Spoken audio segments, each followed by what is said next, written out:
Salut à tous, encore un épisode Mentalité martiale, podcast Shenka Suisse. Donc ce soir, on va parler de notre sport, l'art martial. On va voir l'invité va vous expliquer mieux que moi. On va parler de taekwondo. On va savoir l'origine, comment actuellement ça se passe en Suisse. N'oubliez pas commenter, partager et liker pour nous aider. Toujours pareil, Ruben Shenka Suisse qui est là. Et ce soir, je suis avec Maxime Ducar. Merci beaucoup, Maxime. Merci à vous. Donc, je ne savais pas, je suis aussi avec un passionné de taekwondo, Ruben. Donc, si Maxime, tu ne connais pas toutes les réponses, on peut demander l'aide de Ruben. Ça fait grand plaisir. Voilà. Donc, c'est un sport que moi, j'aime bien. Peut-être je vais dire des bêtises pendant la discussion parce que je ne suis pas un spécialiste de taekwondo. Et si je comprends bien, c'est plutôt un sport qu'on utilise, je sais pas, 90% les jambes. Oui, c'est ça. Et c'est ça que je trouve bien. Les coups sont très beaux à voir. J'ai déjà discuté avec Emmanuel, avec toi aussi, pour même organiser un entraînement pour méga de MMA, pour développer un peu plus ce côté. Je pense que c'est des choses qu'on peut ajouter dans le jeu pour le MMA. Après, c'est clair que on va pas répéter une fois l'entraînement et ils vont devenir champions olympiques de taekwondo. Ils vont pas mettre des KO à tout le monde. Mais petit à petit, je pense que ça, peut-être certains vont ajouter ça dans le jeu. Donc, je trouve très, très beau. Donc, tu peux nous parler un petit peu de l'origine, l'histoire, qu'est-ce que ça veut dire taekwondo? Donc, s'il te plaît, Maxime. Oui, donc le taekwondo, c'est un art martial d'origine coréenne qui veut dire la voie du pied et du poing. C'est un sport qui se pratique, comme tu l'as dit, 90% des coups de pied. On frappe des cibles qui sont le plastron au niveau du corps et le casque au niveau de la tête. Ces dernières années, les techniques de compétition, elles ont pas mal évolué par rapport aux supports qui sont devenus électroniques. Donc avant, il fallait vraiment avoir des impacts forts pour que ça claque et que les arbitres marquent le point, alors que maintenant, c'est des capteurs de sensibilité. Et par rapport au poids, ils adaptent la pression et puis c'est juste l'impact qui score le point. Donc on peut dire qu'avant c'était plus dur ou pas forcément, ça n'a pas forcément changé. Je ne sais pas si c'était plus dur ou plus facile, mais en tout cas c'était différent, on va dire. Parce que si on doit penser comme ça, ça veut dire qu'avant on devait toucher plus fort pour que le poids soit compté, on va dire comme ça. Aujourd'hui c'est plus précis donc c'est moins fort. C'est ça. Moins besoin de puissance, mais on a vu apparaître même de nouveaux coups de pied, des nouvelles techniques, des nouvelles façons de donner des coups de pied qui n'existaient pas avant parce qu'il fallait un impact fort, alors que là maintenant juste des petites touches, encore à corps, ça évolue vachement. Et tu as vécu tous ces changements? Moi j'ai commencé la compétition en 2010 et c'était le moment où ça venait de changer, ça venait de passer à l'électronique, donc j'ai connu un petit peu l'ancien et les nouveaux supports, principalement le plastron. Et puis j'ai vu ma dernière compétition, c'était le début des casques électroniques, donc c'était en 2018 il me semble. Et tu sais, parce que par exemple au judo aussi, il y a eu pas mal de règlements, de changements de niveau règlement, et ça a touché beaucoup certains athlètes. Certains même ont presque trop baissé leur performance. Par exemple, juste pour être plus précis, donc le plus grand changement, c'était qu'avant on pouvait attraper les jambes avec les mains pour faire des techniques, et après ils ont enlevé ça. Et c'est des techniques qui font partie de Gokyo, c'est des techniques que Jigoro Kano avait créées, mais au niveau compétition ils les ont enlevées. Et pour certains athlètes, ça a vraiment un impact énorme. Et c'est pour ça que je pose la question. Taekwondo, peut-être aussi, ça... Oui, c'est un peu pareil. Ouais. Les règles, elles évoluent souvent assez rapidement.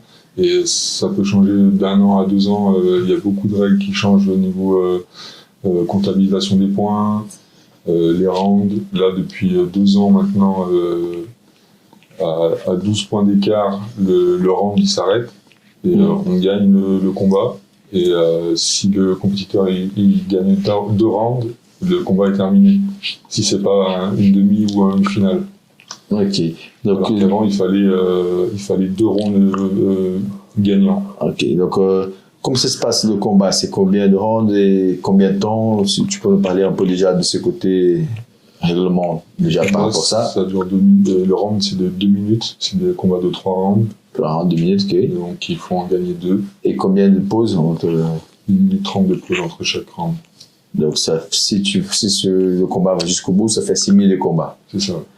Et là, peut-être je vais dire une bêtise comme je ne suis pas spécialiste. Est-ce qu'il y a des KO pour arriver? Oui. Les coups sont portés, KO autorisé.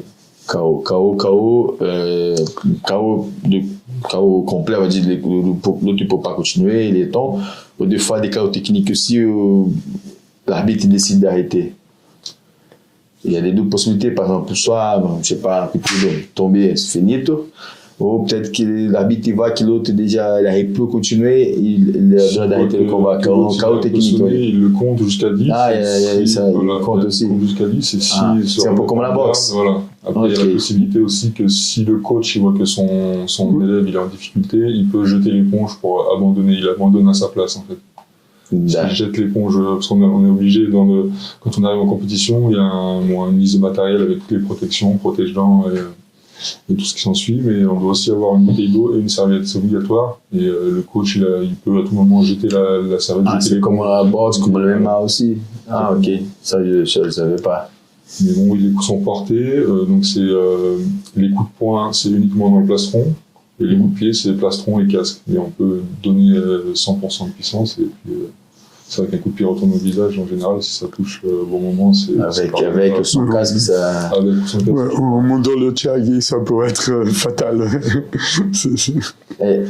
Et avec les mains, les poings aussi, ça arrive les KO ou c'est plus difficile? C'est très rare, ouais. Avec les poings, c'est plus difficile parce qu'il faut vraiment avoir le bon timing. En plus, avec le plastron, ça protège quand même assez bien. Et là, on peut frapper que au centre, les côtés aussi, non, comment ça se passe? On a le droit sur toute la cible. Après, les coups de poing en taekwondo sont plus généralement en contre. C'est rare qu'on va voir les gens qui avancent pour attaquer avec un coup de poing. Donc c'est plus des techniques de contre. Et puis avant, c'est pareil, là ça commence à passer dans les grandes compétitions en système électronique. Donc on a un carré. Donc maintenant la cible elle est plus réduite et il faut frapper dans ce carré pour que les points se marquent. Il va y avoir des pitaines électroniques aussi où les points se scorent automatiquement. Donc ça devient très précis là. Ouais. Donc 3 fois 2 minutes, 1 minute 30 de récupération environ. Et qu'est-ce qu'il y a encore d'autre? Par exemple, il y a une séparation des ceintures, aussi toutes les ceintures mélangées, catégorie de poids, comme ça se passe. C'est un peu différent en Suisse et en France. Moi, personnellement, j'ai fait mon début de carrière en France. Donc là, on va dire qu'il y a plus de participants, mais les gens sont tous mélangés. C'est-à-dire que même un ceinture jaune peut tomber contre un ceinture noire en compétition. Donc les tournois plus importants, c'est tout mélangé. C'est tout mélangé. C'est comme au Portugal. Après, en Suisse, ils divisent 2 catégories, catégorie A, catégorie B. Donc c'est jusqu'à la ceinture bleue, on est en catégorie A. Donc les ceintures inférieures de blanche, verte, bleu en catégorie A. Et après, à partir de rouge et noir, ils sont ensemble. Si tu peux nous dire l'ordre des ceintures, enfant, adulte, c'est pareil? Oui, il y a quelques ceintures qui diffèrent. Même depuis la France, c'est pas vraiment pareil. Je sais qu'en France, c'est plutôt blanche, après jaune. Après, il y a 1 barrette, 2 barrettes. Pour les adultes ou enfants? Pour adultes. Après, ceinture bleue, 1 barrette, 2 barrettes. Ceinture rouge, pareil, 1 barrette, 2 barrettes et ceinture noire. Donc à chaque fois, 1 barrette, ça correspond à un passage de grade. Donc c'est des techniques à apprendre aussi, parce qu'il faut savoir que dans le taekwondo, il y a une partie combat, kyurugi, et une partie technique qui touche à Kumse. Tu vois, comment un kata, on va dire comme ça? C'est ça, ouais, c'est des enchaînements dans le vide. Et dans la partie compétition, j'ai perdu le fil de ce que vous... Dans la partie compétition, corrélation au Pomse, tu disais? Oui. Donc, c'était là où tu étais. Donc, tu étais en train d'expliquer, de diviser un peu entre la partie compétition, entre les Pomse et les combats. Oui. Et donc, au niveau de Pomse, ça se passe comment?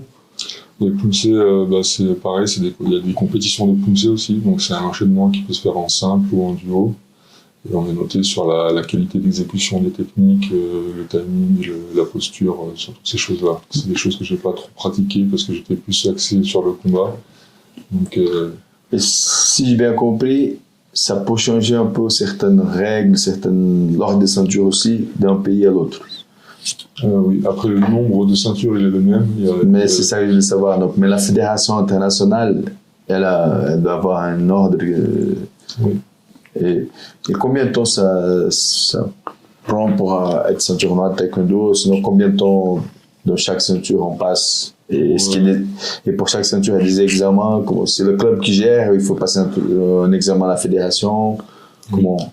Alors les ceintures, jusqu'à la ceinture rouge noire, ça peut être fait dans un club. Après, c'est plutôt un comité de ceinture noire pour le passage de ceinture noire.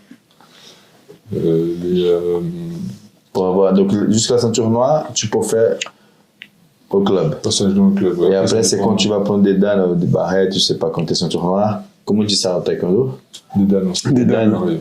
Ce qui est là, c'est un groupe d'experts, on dit comme ça, qui vont ou régional, ça dépend des pays ou des régions, qui vont examiner le ceinture noire pour voir s'il peut avoir le premier dan, le deuxième, et jusqu'à combien dan ça peut arriver, et est-ce qu'il y a une dernière ceinture où ça s'arrête noire avec, je sais pas, combien de dan?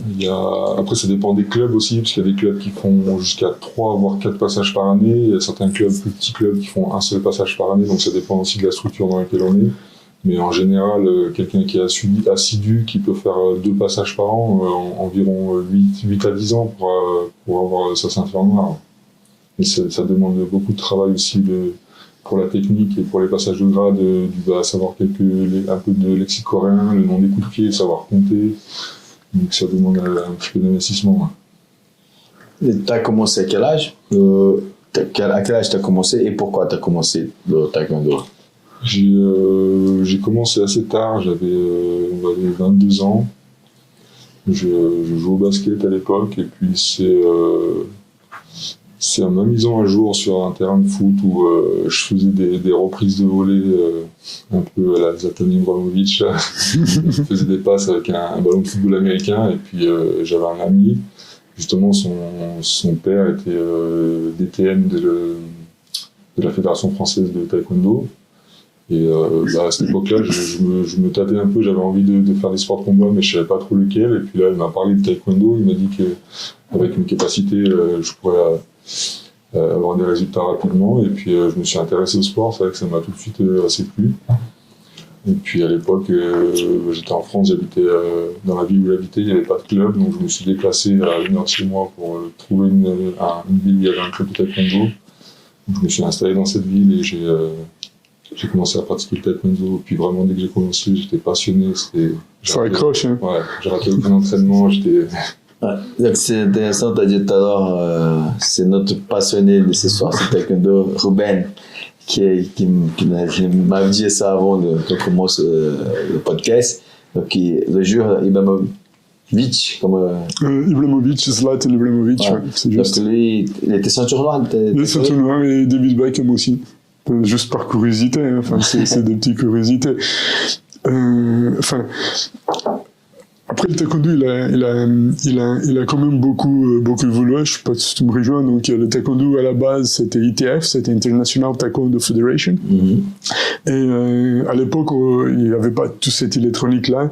Et il y avait des petits gains, des petits mitaines, des espèces de petits mitaines. Mm-hmm. Tu sais celui-là qui avait encore avec l'élastique à l'ancienne, pas celui-là comme aujourd'hui toi à la MMA. Donc c'était vraiment à l'ancienne. Et on pouvait donner des coups de poing directs au visage. Et je me souviens encore de cette époque-là, et c'était une bonne époque. Et après, le taekwondo, il y a eu 2 démonstrations très importantes. C'était aux Jeux Olympiques de Barcelone, donc qui était en 88. Non, en 92, si je me trompe pas. Je peux dire des bêtises. Je pense que c'était en 92. Et donc, ça vachement, les jeux étaient wow, c'est vraiment extraordinaire le taekwondo. Et donc du coup ça a permis de faire connaître déjà, parce que c'était pas quelque chose de très connu, hein, le taekwondo. Et à la suite de cela, dans l'année 2000, donc le taekwondo il était intégré aux Jeux Olympiques sur la Sydney. Juste. Sur la première édition de... Ouais, c'est juste. Sur la WTF, qui est le World Taekwondo Federation. Et là, pour augmenter la spectacularité du sport, bien comment, pour protéger aussi les athlètes, les coups de poing au visage sont devenus interdits. Et ça a permis de faire, mais il n'y avait pas encore les gilets électroniques. Donc, mais on était obligé d'entendre, comme on disait dans le jargon, chanter le gilet. Enfin, les impacts. Ça, c'était assez intéressant. Puis voilà, donc ça, c'est un peu pour l'histoire de Taekwondo. Ok, merci. Assistant de podcast, c'est ça. Et Maxime, donc, vu que, en même temps que c'est beau, c'est spectaculaire de voir les coups de pied, mais c'est aussi violent, si on peut dire comme ça. Est-ce que tu as déjà pris des KO ou mis des KO dans les compétitions avec un coup de pied? En compétition, jamais. Personnellement, j'en ai jamais pris, mais ça m'est arrivé en entraînement de mettre des KO. Ouais. Après, c'était pas forcément voulu. En plus, c'était dans ma première année. Ça fait partie du sport. Et voilà, on m'a mis en opposition. Et puis, c'est vrai que j'ai même sorti des coups de pied que j'avais jamais appris c'était instinctif, c'est sorti comme ça. Et puis, voilà, après, c'est le sport de combat, ça arrive. On cherche pas vraiment Bien sûr. à faire mal à l'autre, mais c'est quand on a un entraînement. Et toi, t'as une technique, t'as un coup spécial que t'aimes bien, tu me places plus pendant les combats, pendant les compétitions. Vu sa taille, je peux essayer de deviner. toi, tu kiffes Mondolo Thiag et peut-être Nerol Thiag parce que toi es grand et Nerol Thiag, ça te passe bien. Ouais. Nerol Thiag, c'était un mec que tu peux faire en compétition, surtout en corps à corps. Donc quand on est en corps à corps, juste de passer la jambe par l'arrière Donc on n'a pas de place ici. On avait fait une démonstration avec le couteau. Ouais. En fait, Nerol Thiag, c'est un coup de pied qui vient de haut en bas, comme au marteau. Un peu comme au karaté. Boum. Je sais pas comment ça se dit au karaté. Mais t'as dit qu'au clinch. Oui, encore à corps. Encore à corps. Mais comment ça se passe au taekwondo corps à corps? Déjà, quand on est en compétition combat, on est en garde, donc toujours un pied devant l'autre. On n'est jamais face à son adversaire. Et puis on se déplace. Je te voulais bien le déplacement. Et puis on change souvent de garde. C'est vrai que c'est pas commun dans tous les sports de combat où on a une garde fixe en général. C'est juste. Au taekwondo, on est constamment en train de changer. Ça c'est vrai. J'ai une question. Donc, t'es obligé d'être fort avec les deux. Les deux pieds, ouais. Il faut travailler les deux coups de pied. Ouais. Puis il fait très mobile aussi. Il n'y a pas de gaucher, il n'y a pas de droitier. Ok. Et puis après, en fonction de ça, il faut s'adapter à son adversaire. Suivant si on voit qu'il a une jambe droite forte, une jambe gauche forte, s'il travaille beaucoup sa jambe avant ou sa jambe arrière. Après, on adapte les techniques. Donc il y a ce qu'on appelle la garde fermée. C'est quand on est tous les deux. Donc le côté du plastron ouvert, c'est le devant. Et quand on est tous les deux avec les faces devant, c'est la garde fermée. Et quand on est comme ça, les deux côtés du plastron ouvert du même côté, ça s'appelle la garde ouverte. Donc c'est pas le même style de combat, on va pas effectuer les mêmes coups de pied dans une garde ou dans l'autre, ça change de technique. Et le corps à corps, comment ça se passe? J'ai jamais remarqué ça. On a plusieurs distances de combat. Mais t'as pas le droit de saisir le kimono? On n'a pas le droit on peut un clinch, on a le droit de serrer en fait. On peut, quand on est fatigué ou quand on peut rentrer en corps à corps, c'est-à-dire que les deux, on vient toucher le plastron de l'autre, on est là, on peut garder, mais on n'a pas le droit d'agripper.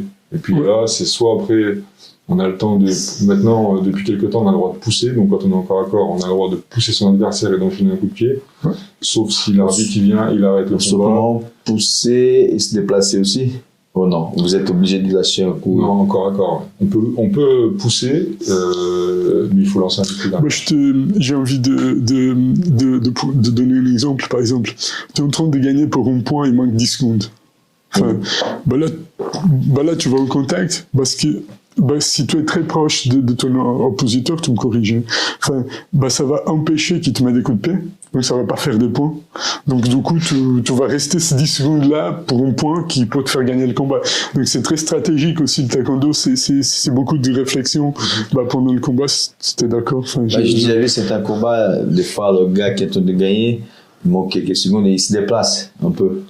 Ouais, après, il y a... Pour éviter, pour qu'il ne touche pas. Pour pas faire un petit jeu non plus. Donc, s'il y a trop de déplacements, l'arbitre il peut sanctionner pour une fuite de combat qui peut être considérée comme fuir le combat, donc ça on peut être sanctionné.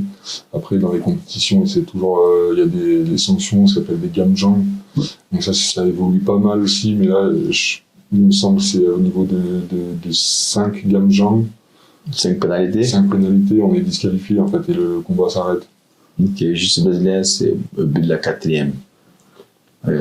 Taekwondo 5. Ok, Je intéressant. crois qu'on prend une pénalité, ça fait un point supplémentaire pour notre adversaire, Chaque pénalité, c'est un point, direct. un point direct pour l'autre. Donc, Ça mot de passe pour la pénalité, c'est un point. La deuxième, sortir de l'air, tomber par terre, coup en dessous de la ceinture, tout ce genre de choses, c'est un point pour l'adversaire. Donc ça peut aller très très vite. Et moi personnellement, dans mes premières compétitions, c'est ce que j'avais le plus de mal à gérer, c'était les règles. Et souvent, je perdais mes combats, pas alors que je gagnais au niveau des points, mais à force de trop faire de fautes, je perdais mes combats comme ça. Et avant de commencer, tu avais dit qu'il y a aussi la règle de 12 points d'écart, c'est ça? Oui, alors ça évolue pas mal aussi. Je sais pas si c'est pas passé à 20 maintenant, 20 points d'écart. Ok, ça, C'est-à-dire qu'au bout de, même si le round il n'a pas atteint les 2 minutes et qu'il y a 12 points d'écart, le combat il s'arrête et on passe au round suivant. Donc il faut qu'il y ait la différence de 12 points. C'est pas comme le combat a démarré, j'ai mis 12-0 et c'est fini. Si non, tu le round s'arrête et après s'il y a un deuxième round, ça dépend de si c'est le premier round, imaginons que c'est le premier round, je mets 12 points d'écart, le combat s'arrête, on fait la pause 1 minute 30, je repars, je remets 12 points d'écart, ils arrêtent, c'est terminé.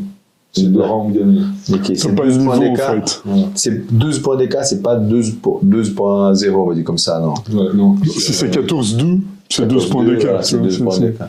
Ok.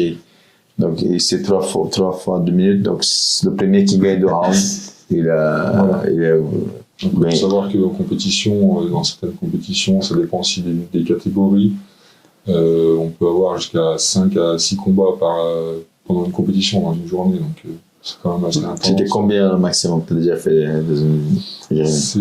Quand j'étais champion de France, j'avais fait 4 combats. 4 combats. Après, c'est des journées qui sont assez dures parce qu'on arrive le matin à 7-8 heures. Et puis là, en l'occurrence, ce jour-là, j'étais reparti à 22 heures. Quoi. Et puis, des fois, c'est un peu aléatoire au niveau des numéros de combat. Donc, on sait jamais vraiment l'heure à laquelle on va passer. Donc, on a un tableau avec des numéros. Et puis, suivant le déroulement de la compétition, un combat il peut durer 2 minutes, imaginons qu'il y a un KO. Donc, ça change le cours, et puis ça peut être vachement avancé ou vachement retardé. Et il y a autre chose qui est pénible, enfin, je sais pas, mais c'est comme ça que j'ai vécu certaines fois, c'est que, tout ça, le taekwondo, tu mets beaucoup de coups de pied, comme on a déjà dit, et souvent tu chopes des coudes, et des tibias, mais surtout des coudes, et l'épée gonfle. En fait, ça fait mal, et l'épée gonfle. Et puis, pendant que c'est chaud, ça va. Mais c'est ton d'écart entre un combat et l'autre, je sais pas pour toi, mais moi, ça faisait hyper mal. Après, j'avais même pas envie de revenir sur tête. Ouais, après, j'avais même pas envie de revenir, tellement j'avais les pieds gonflés, tu vois, des coudes, des avant-bras. Donc, qu'à un moment donné, T'avais fait beaucoup de compétitions? Oui, j'en ai fait quelques-unes. Champion de Portugal? Non, pas du tout. Non. J'ai jamais gagné une compétition très importante. J'ai gagné quelques petits tournois de quartier. Moi, personnellement, ce que j'ai trouvé le plus dur en compétition, justement, c'est de savoir s'échauffer au bon moment, quoi, d'être prêt au bon moment pour le combat, parce que des fois, on a tendance à s'échauffer trop, pas assez, trop tôt, trop tard, et ça peut très vite faut trouver le timing, parce que si ça peut durer, ça peut avancer, ça peut retarder. Et après, chaque athlète, il a sa manière aussi. J'ai des athlètes JB, MMA, n'ont pas vraiment besoin de s'échauffer à fond. Et d'autres, c'est presque comme le chauffement, c'est déjà le premier combat. Il faut qu'ils soient déjà comme ça pour le premier combat. Il faut comme s'ils avaient fait déjà un combat avant. Donc ça dépend des gens aussi. Moi, j'étais plutôt dans cette catégorie-là où il fallait un gros échauffement. Sinon, si j'ai passé mon premier souffle sur l'air de combat, ça m'est déjà arrivé et je perdais totalement mes moyens après.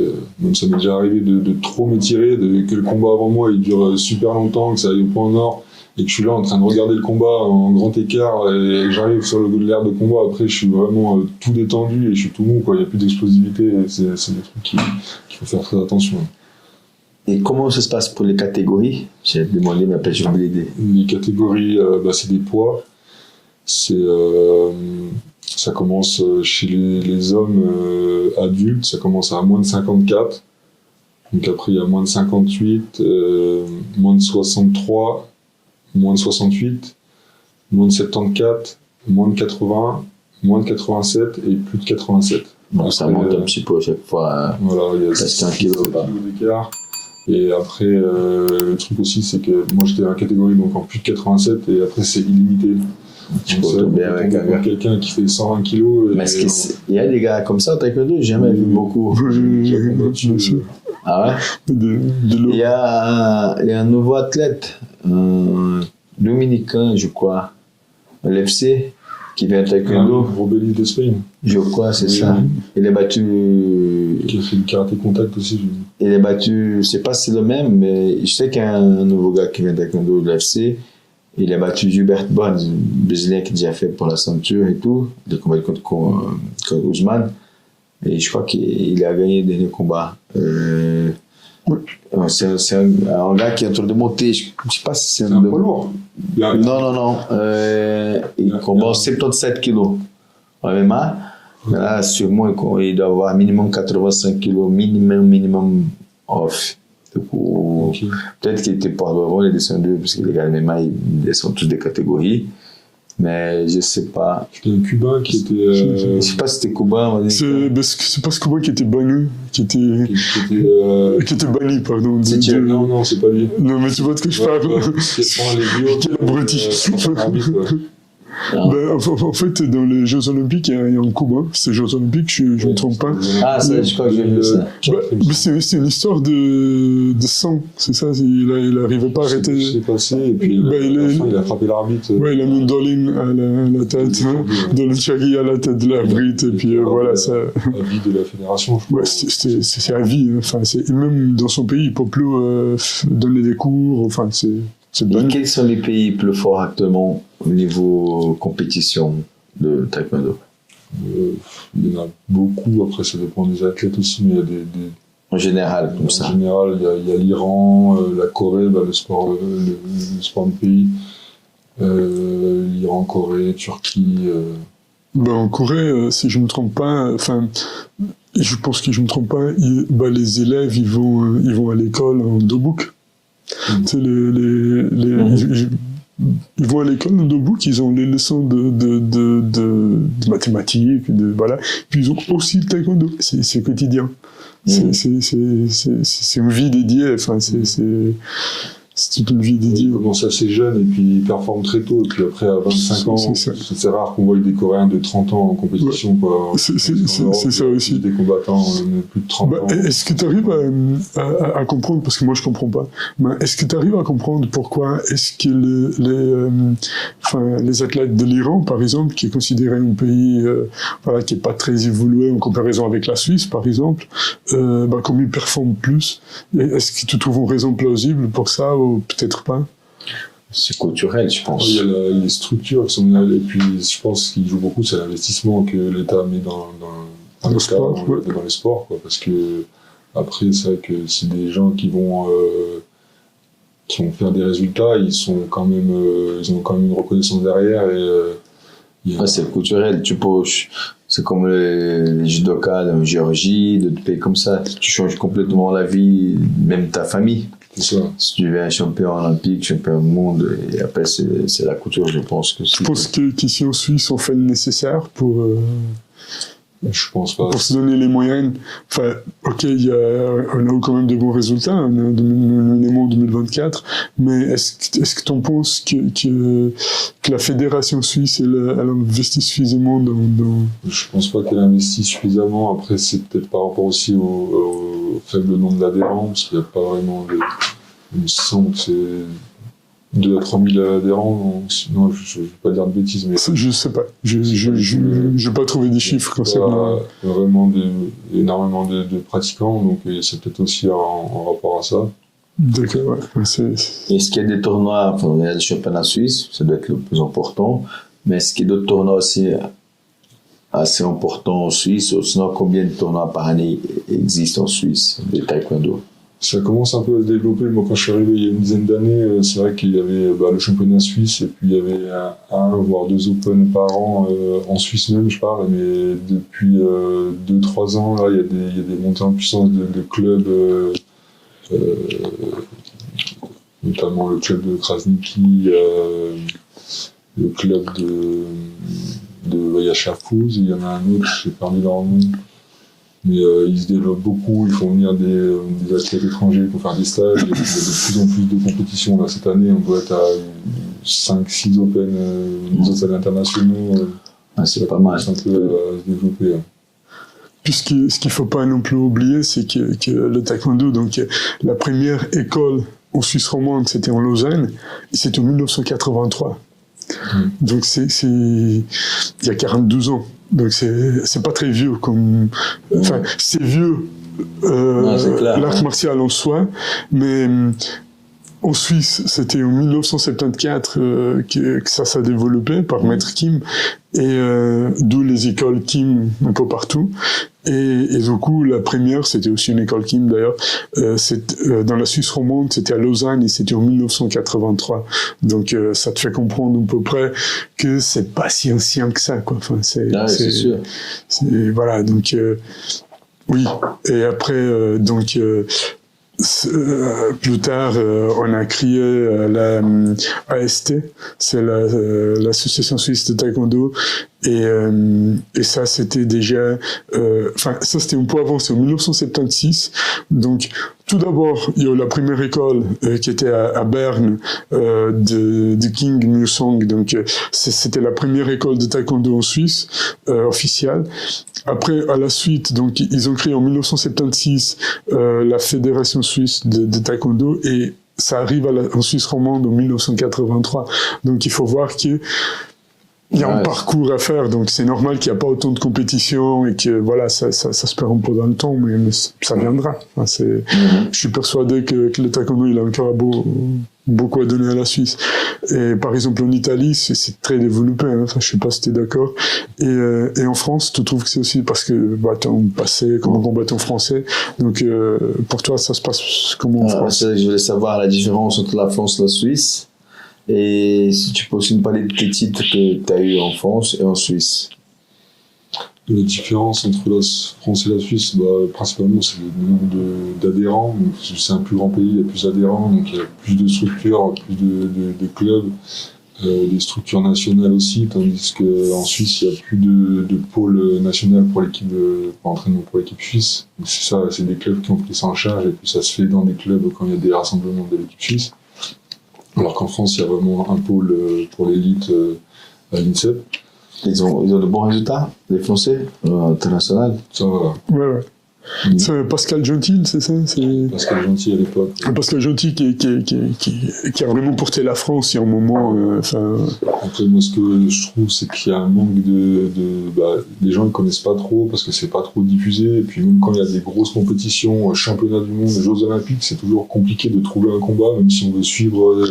Même moi, ça m'intéresse parce qu'il y a des gens avec qui j'ai rencontré, des gens que je connais et que j'aimerais voir les suivre en compétition, et puis c'est vraiment compliqué. Avec les YouTube maintenant, c'est un peu plus facile de trouver un lien, mais c'est vrai que c'est pas facile. Mais tu le vois différé après sur YouTube. À la télé, c'est pareil, les Jeux Olympiques cette année, il y a eu en 2024, là, il y avait juste quand c'était des Français, quoi, qu'on pouvait voir des combats, mais il y a des athlètes qui étaient super intéressants à regarder, et puis on pouvait pas voir leurs combats. C'est vrai qu'à la télé, c'est pas diffusé. Au niveau de médias, c'est pas encore très bien développé, je pense. Ouais. C'est vrai qu'à l'époque, quand j'étais en France, il disait que c'était en 2012, et il disait que je crois qu'il y avait à l'époque 40 000 licenciés et que chaque année c'était 50% de cet effectif qui se renouvelait. Donc ils avaient pas mal de mal à fidéliser les gens aussi. Les gens viennent pour 1 ou 2 ans et puis après ils arrêtent, quoi. C'est dommage parce que le taekwondo je veux pas tirer vers moi, mais le taekwondo c'est vraiment une jolie modalité. C'est peut-être pas si voyant, visible comme les MMA mais comme compétition c'est vraiment incroyable, le taekwondo, les coups de pied. Et puis bien sûr il y a les écoles comme le Korean Tigers qui font des démonstrations incroyable de taekwondo, c'est vraiment un truc de l'autre monde. Après, je trouve joli, mais moins pratique pour la vie de tous les jours. Enfin, si tu dois te défendre, c'est le taekwondo, tu peux, hein, tu mets c'est pas une aptiagi, enfin, ça va éloigner quelqu'un, ou milorap, enfin, c'est vrai que ça va éloigner quelqu'un, mais, effectivement, c'est différent, c'est pas comparable avec les Krav Maga, les MMA, enfin tous ces sports, mais c'est fin, c'est très joli, c'est fin, c'est raffiné. Ça, c'est des points de la situation, de cette défense. Après, je pense que les supports électroniques, ça a beaucoup changé aussi, c'est on va dire, moins spectaculaire depuis que c'est passé à l'électronique.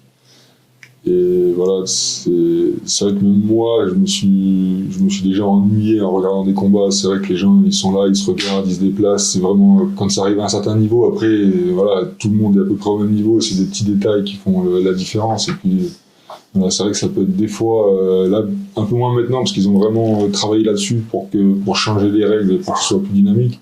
Mais ça m'est déjà arrivé de regarder un combat et de dire, une finale de championnat du monde, et de me dire, mais c'était nul, quoi. C'est ennuyant.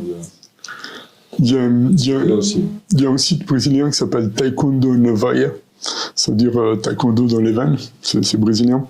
Et les gars, ils montrent les Miyokao de l'année. C'est incroyable. C'est une chaîne. Ouais, tu trouves ça sur YouTube, tu tapes ça sur YouTube et ils te montrent les Miyokao de l'année de taekwondo dans le monde. Enfin, c'est incroyable.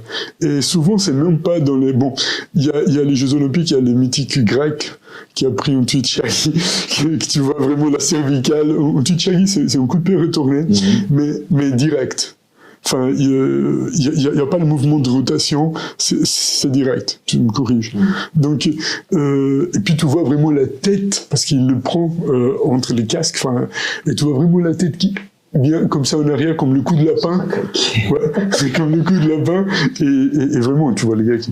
C'est incroyable. Après, il faut ouais, en MMA, c'était John Jones contre Miocic, qui a remporté justement un magnifique coup de pied retourné. Ah ouais, c'est vrai. Ouais. Il était incroyable. Comme taekwondo, vous appelez comment ces coups qu'il a fait? C'est Bichagi, comme il dit. Kichagi. Ouais, c'est vrai qu'il a touché, il appelle l'enchaîné. C'est vrai. Ça pourrait être au foie aussi, si c'est au plexus, au foie, c'est terrible. C'est pas qu'au visage. Non. En fait, il y a le Timi Tuchagi qui est en saut. Enfin, tu sautes et puis tu mets ce coup de pied. Et puis, quand tu as les deux pieds ancrés au sol, enfin, tu juste retournes et tu fais comme un quiz de cheveux. Enfin, c'est au foie, c'est le coup de pied le plus puissant du taekwondo. C'est le plus puissant, ouais. Pour moi aussi, c'est le plus puissant. Et sinon, par rapport à tes titres, tes résultats, si tu peux nous dire en France, ensuite, c'est les résultats plus importants aussi ailleurs. C'est vrai que j'ai commencé assez tard, comme je disais, à 22 ans, et puis ça a été assez vite pour moi, parce que la première année, j'ai fait quelques compétitions, j'ai été repéré, et l'année d'après, j'ai intégré le pôle France à Toulouse. Donc c'est un réservoir de l'équipe de France, c'était l'année olympique en 2012. Comme les Jeux Olympiques de Londres.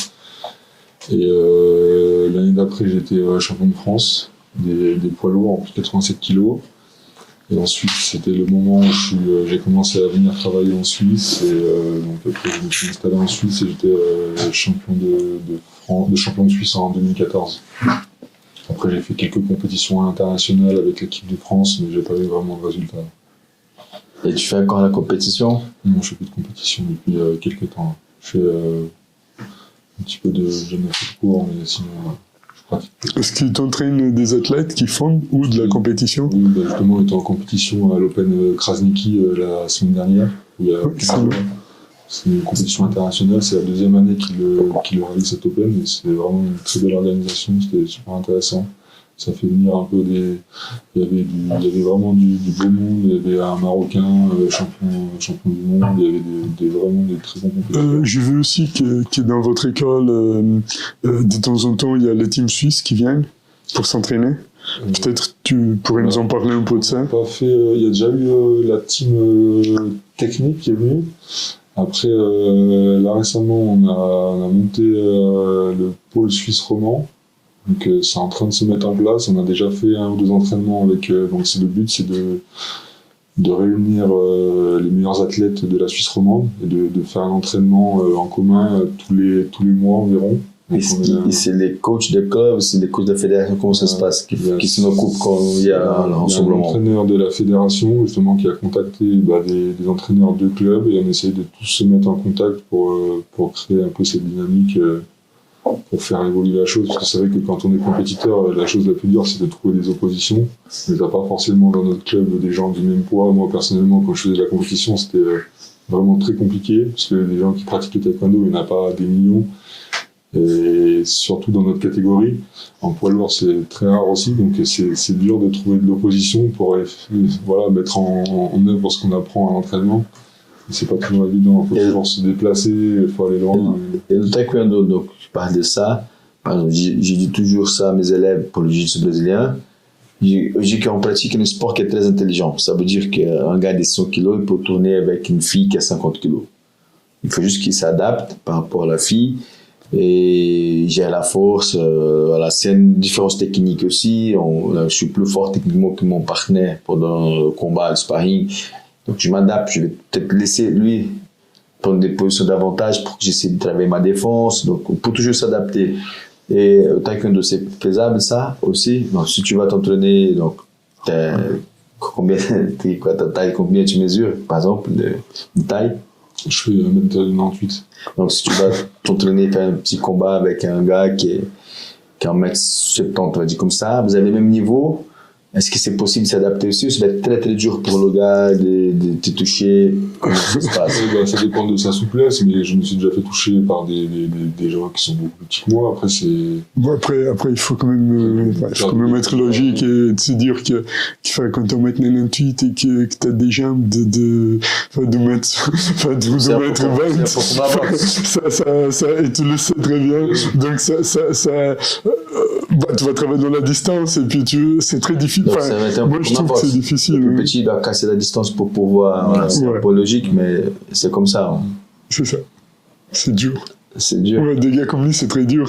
Lui, il a le profil. Quand il est arrivé, moi, j'avais l'impression vraiment que lui, il a le profil du taekwondo, tu vois. C'est vraiment, il est lourd, mais il est maigre, il est grand et il a des longues jambes.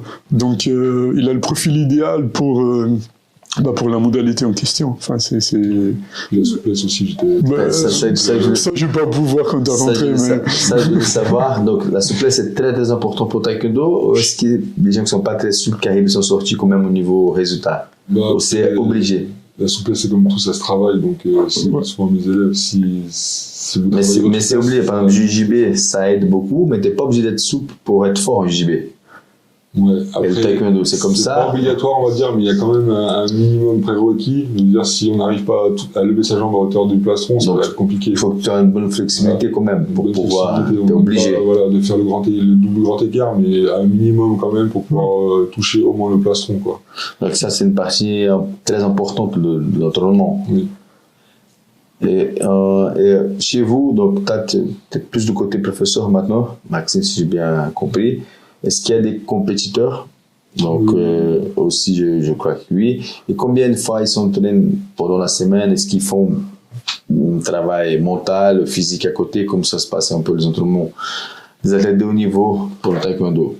Il n'y a pas vraiment d'athlètes de haut niveau au club à proprement dit. On a des athlètes qui s'entraînent assez régulièrement pour participer à des compétitions déjà nationales. Mais c'est vrai qu'on est plus sur un club tout niveau, donc la course est toujours mixée, il y a des débutants, il y a des confirmés, et puis faut faire avec, essayer de composer pour que tout le monde s'y retrouve.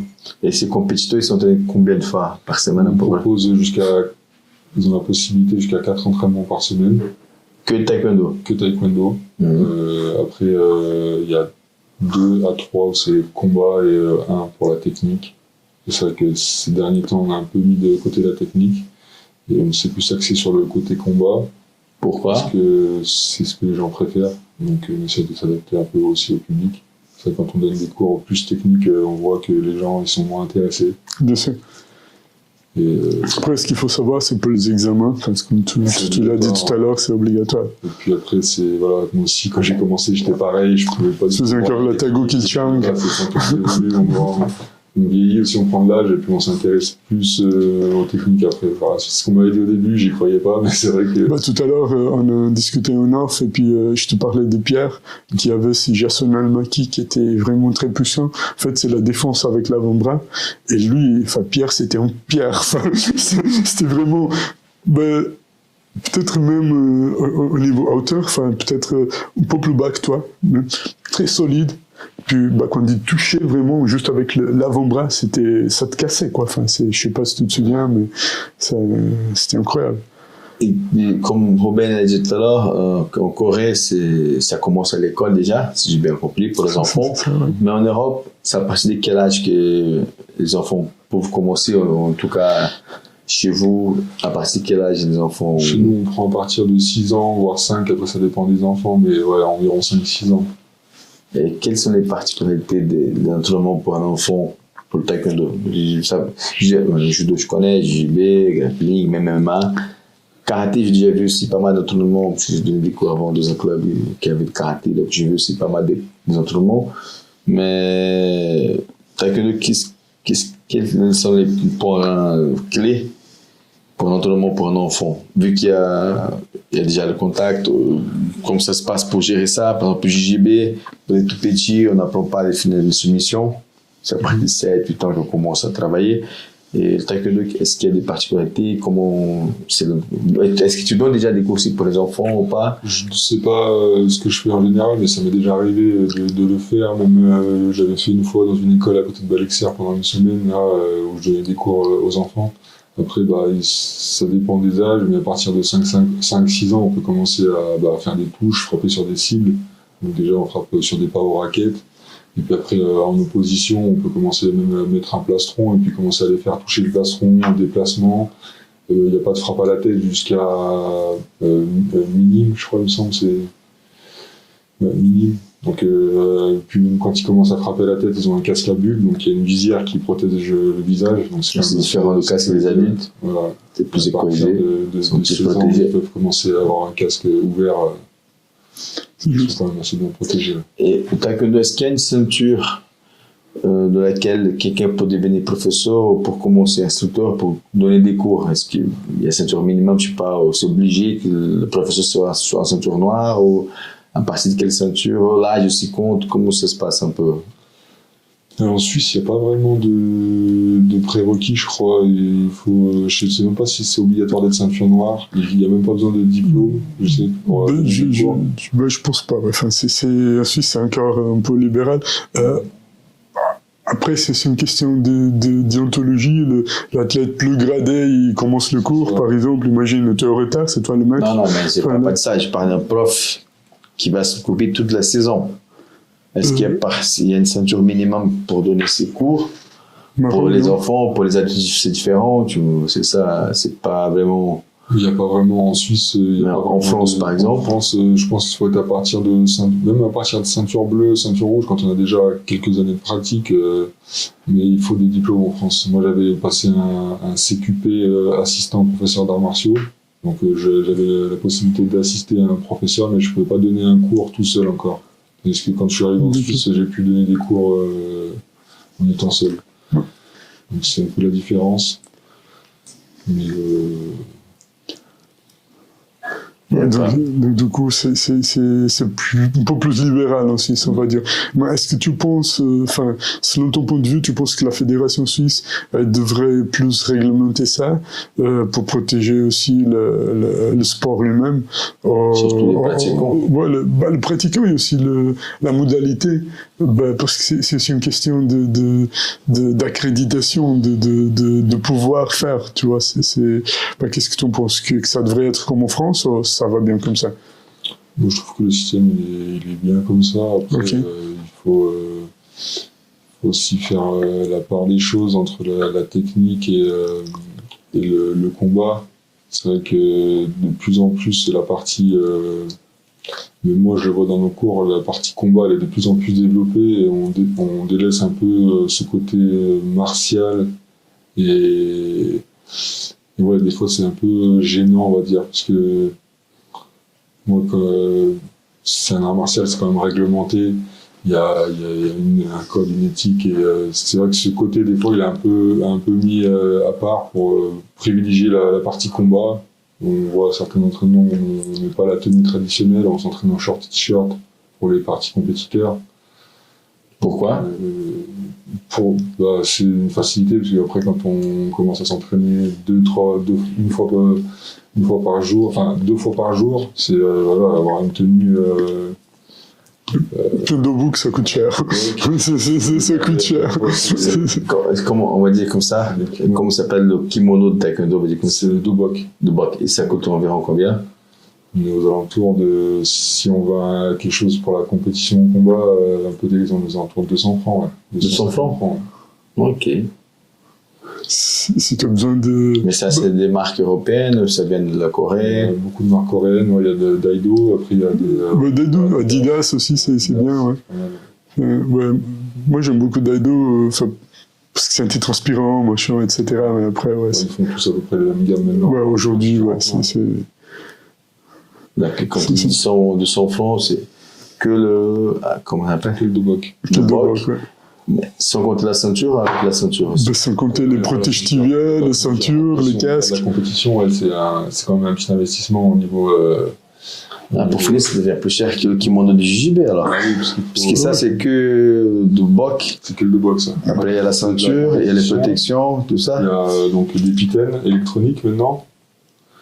Donc, c'est tout. Mais tu utilises ça à l'entraînement des électroniques? Non, quand on travaille sur des placements électroniques, parce que voilà, c'est ça aussi qui est difficile maintenant que. Ça fait des années que j'en fais pas. En fait, pour tout te dire, j'ai 4 chirurgies au genou droite et à cause de taekwondo. Et je fais 3 fois le ligament croisé, 1 fois le ménisque. Et donc du coup, je n'ai pas accompagné ce temps-là où c'était avec les électroniques, etc. Donc, est-ce qu'à l'entraînement, vous l'utilisez? C'est très important, parce que comme je dis, quand on s'entraîne sur des supports qui ne sont pas électroniques, c'est comme il faut s'approcher de la réalité de la compétition.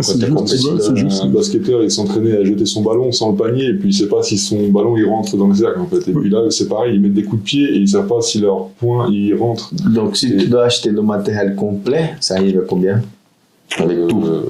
C'est un jeu de placement électronique avec le logiciel, c'est aux alentours de 2000-2500 francs. Et après, c'est vrai que c'est assez compliqué à mettre en place sur un entraînement. Par exemple, moi tout seul, pour faire un entraînement placement électronique, c'est compliqué parce que on doit mettre en place, nous, on a la possibilité de faire sur 2 aires de combat. Mais qui dit 2 aires de combat dit 2 arbitres. Il faut 2 personnes, une personne pour chaque ordinateur pour gérer les logiciels. Si on veut un peu donner des conseils aux combattants, il faut une personne qui coach, peut-être même les 2, même pour l'entraînement. Mais c'est très vite, il faut de la logistique, il faut du monde. Et c'est assez dur à mettre en place si on n'a pas une grosse équipe derrière pour s'entraîner quotidiennement là-dessus. Et puis c'est vrai qu'après, en compétition, on voit tout de suite les gens qui travaillent quotidiennement là-dessus, sur ces supports électroniques. Par exemple, là, Krasniki, l'autre fois, on a vu on voit vraiment qu'ils jouent avec ça, quoi. Ils le connaissent par cœur, le plastron, et puis n'importe quel coup de pied, c'est tous les coups, tous les points ils rentrent. Ils savent que la faille, après, c'est des systèmes électroniques, on a des petites failles, des petites. J'ai jamais essayé, j'ai jamais utilisé, j'ai jamais essayé. Il y a des endroits où frapper, où ça marque plus souvent, des fois on n'est pas obligé de frapper assez fort, et puis c'est pareil, bon, ça évolue, ça a commencé génération 1, génération 2, là ils sont passés à la génération 3. Donc nous on avait acheté une génération 2, mais maintenant c'est la génération 3. C'est plus du tout les mêmes. Il y a la même sensibilité. Il faut à chaque fois. Ça la mise des jours. C'est incroyable, mais c'est plutôt ça, ok. Et puis comme athlète, tu es plutôt quelqu'un qui attaque ou qui travaille dans le contre-attaque? Moi j'étais plutôt dans le contre, ouais. Je n'étais pas trop dans le. Ouais, ok. C'est juste un détail. C'est donc cette partie-là de attaque contre attaque. Donc, peut-être je vais dire encore une bêtise. C'est pas le sport que je connais. J'aime bien voir, mais je suis pas. Non. Est-ce que ça rend, on peut dire que ça ressemble un peu l'escrime?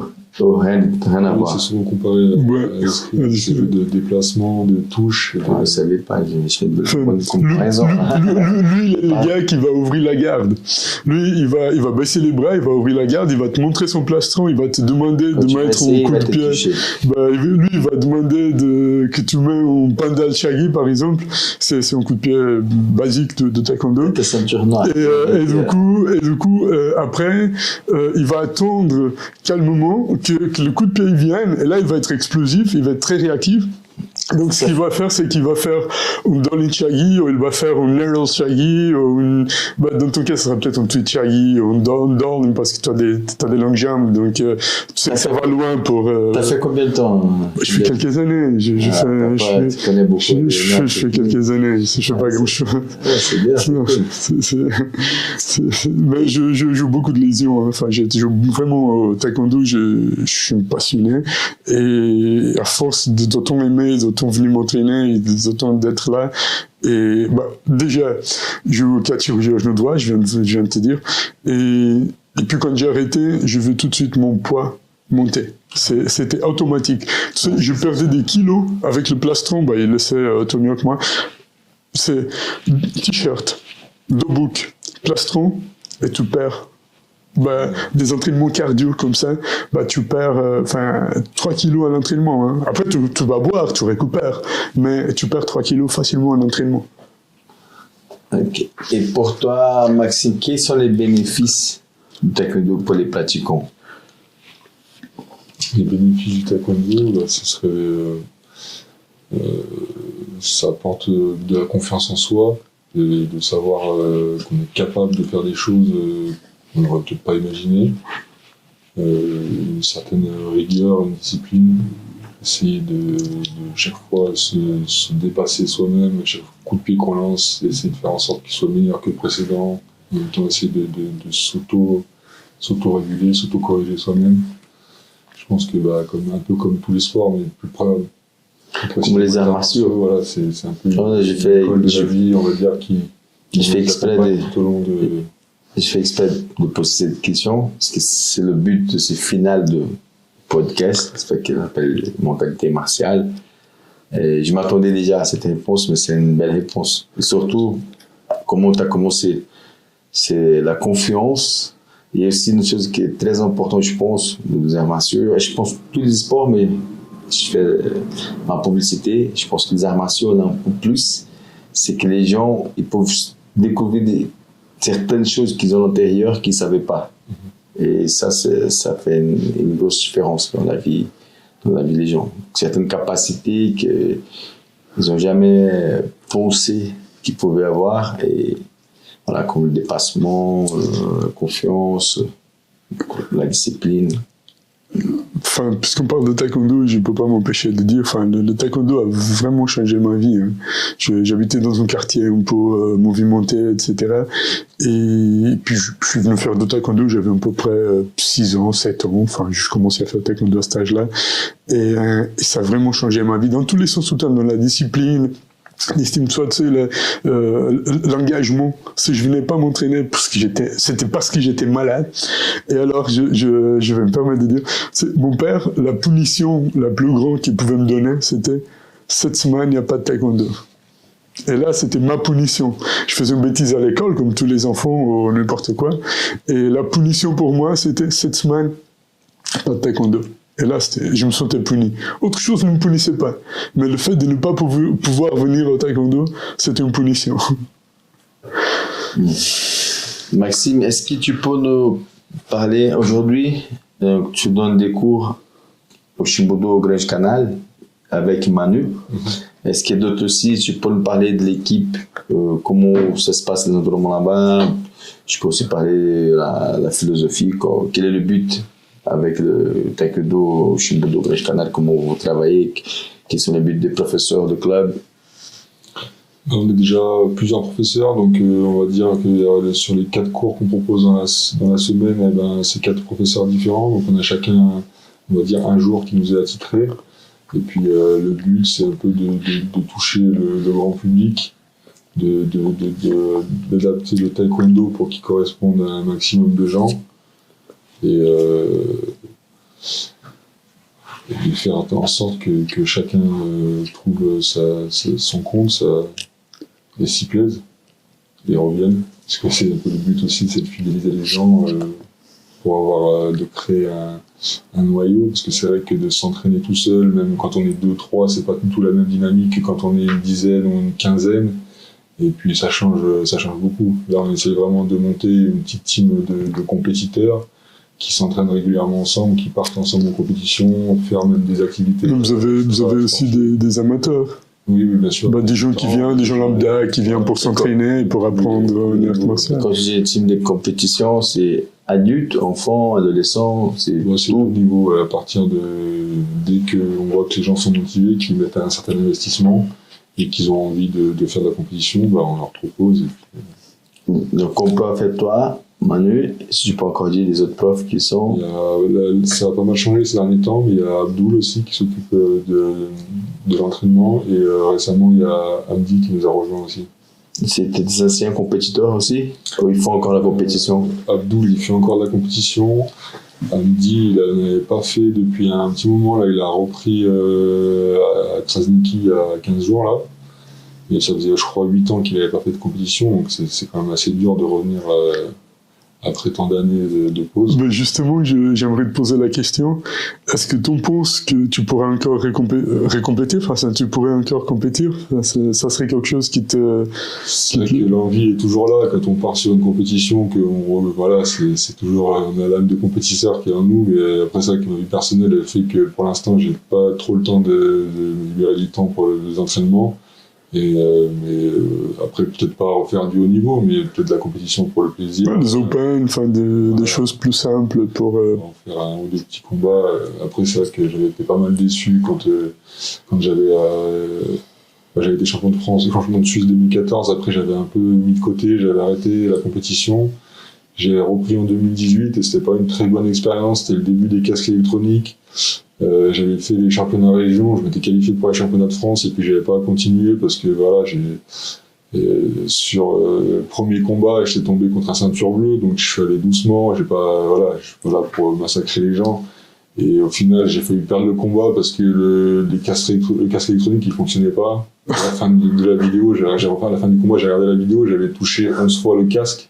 Wow. Et j'avais pas un point qui avait été scoré. Ce qu'il faut savoir, c'est que c'est 3 points à chaque fois, si je me trompe pas. Ouais. Donc c'est 3 points à chaque fois qu'il a touché le casque. C'est 33 points, et puis des fois c'est des impacts où même l'arbitre il a compté le combattant. Mais il a les points, quoi. Et à la fin, j'ai failli perdre le combat parce que les points ne rentraient pas. Et c'est vrai que ça m'a pas mal frustré. Et moi j'avais. Est-ce que dans ta vie de tous les jours, tu as déjà eu d'utiliser le taekwondo pour te défendre dans une situation quelconque? Ça m'est déjà arrivé il y a quelques années. Ouais. Quand tu étais jeune. Ça arrive souvent, ça peut arriver souvent en compétition que tu as un bug et que ça marche pas les points, comme c'est électronique, et comment ils font si ça arrive? Il y a la VAR et comment ils contrôlent ça? Alors il y a possibilité d'avoir des vidéos replay, donc chaque coach a une ou deux cartes suivant les compétitions.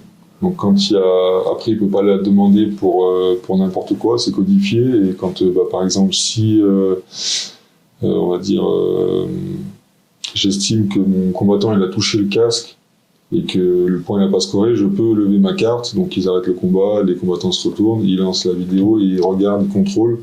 Donc au début ça marchait pas trop, maintenant ils mettent une caméra sur chaque angle, parce que c'est vrai que des fois si la caméra est ici et que c'est pas le bon angle, on voit pas le coup de pied. Donc après ils changent et puis c'est les arbitres qui valident ou pas. Okay. Donc s'ils valident la carte, ils te rendent la carte si t'es justifié. Et si le point il est pas accordé, ils gardent la carte et t'as plus de carte pour tout le combat. C'est un peu comme le Newaza. C'est un peu la même chose. Je savais pas cette histoire des cartes parce que dans mon époque il n'y avait pas toute cette technologie là. Donc... Des erreurs d'arbitrage. Après c'est comme tous les sports, l'arbitre fait partie du sport, fait partie du combat et il faut composer avec ça. Et des fois on n'a pas le choix quoi. Ça m'est déjà arrivé de perdre des combats, enfin pas dire à cause de l'arbitrage, mais que ça a joué un rôle là-dedans et que alors, on est très déçus, même des élèves à moi, au championnat suisse, J'ai une de mes élèves, il y a 2 ans, justement, elle perd à cause d'un arbitrage qui est pas très bon en finale. Et l'année dernière, la même chose, elle retombe en finale, il se passe jusqu'au dernier moment, quoi. Le dernier round, il restait 10 secondes. Et là, on voit que, au bout d'un moment, j'ai dit, mais arrêtez le combat, là, les points, ils rentrent pas. En fait, elle marquait, et ces points, ça marquait sur l'autre. C'est-à-dire qu'elle mettait un coup de pied, et c'était l'autre qui marquait les points. Mais les points étaient inversés. Mais après, ça s'est revu, enfin, c'est comment ça? De la fin, moi j'ai dit, mais les points, ils rentrent pas, donc on recommence le combat. Ça fait 2 rounds qui combattent, les points, ils rentrent pas, ils m'ont dit non, pas question. Et là, ces 10 secondes, elle s'est transformée, et puis elle a gagné le combat, elle est devenue championne suisse, c'était un moment vraiment magnifique. Elle s'appelle comment? Sophia, qui est partie là pendant une année au Canada, pour l'école, mais qui s'entraîne toujours là-bas et qui devrait revenir bientôt. L'erreur d'arbitrage, ça fait partie du jeu. Malheureusement, déjà, dernier je sais pas de monde, je fais même une vidéo sur mon Instagram du JB, il y a eu beaucoup de polémiques, et pour moi le problème c'est pas les arbitres, ils étaient très forts, ils ont appliqué le règlement, c'est plutôt le règlement. Et même après, les arbitres, c'est des êtres humains, ils sont là toute la journée, et pour arriver, malheureusement, ça fait partie du jeu, il faut jouer avec. C'est clair que pour un athlète, c'est très dur de perdre un combat à cause de l'arbitrage, mais ça va dans tous les sens. Non, mais c'est très frustrant, éminemment quand il s'agit de la technologie, tu vois, c'est l'arbitre, il n'a pas vu, enfin, mais là, c'est la technologie, et c'est pénible, enfin, moi, j'ai jamais eu l'opportunité d'essayer avec les technologies, mais franchement, ça me frustre, enfin, c'est juste de savoir que c'est comme ça, c'est frustrant, quoi, enfin. Ce qu'il faut savoir, c'est que pour arriver en compétition, comme tu le sais, dans tous les sports, il y a beaucoup de travail, il y a beaucoup d'investissement, etc. Et puis tu te retrouves à cause d'une bug technologique, en train de perdre un combat, c'est frustrant, quoi. Ok, donc je pense qu'on arrive. Bon, si les gens vont s'entraîner avec toi, c'est où? C'est comment? C'est au Chinboudou, Grange Canal, 20 chemin des Tulipiers. Ok, vous avez un site web? L'Académie Genève. Et voilà, ils peuvent prendre contact avec nous sur les réseaux sociaux, venir directement à la salle. C'est le lundi 18h30 20h et mardi, jeudi 19h 20h30. Parfait. Après, il y a le mercredi et le vendredi aussi pour les enfants. D'accord. Donc, ils peuvent prendre contact avec nous avec plaisir. Ok, donc dernière partie, on va au dojo, vous faites un combat de taekwondo. Non, mais je peux pas, mes genoux, ils me permettront pas. T'as vu la longueur de ses jambes? Il va me mettre en doline, là. C'est d'abord sans rigoler. Alors, avant qu'on finisse la vidéo, partagez, commentez, likez. Comme ça va nous aider. Il y a de nouvelles qui vont arriver. Merci beaucoup, Maxime. Maxime, merci. Ça fait vraiment plaisir de te recevoir. Merci.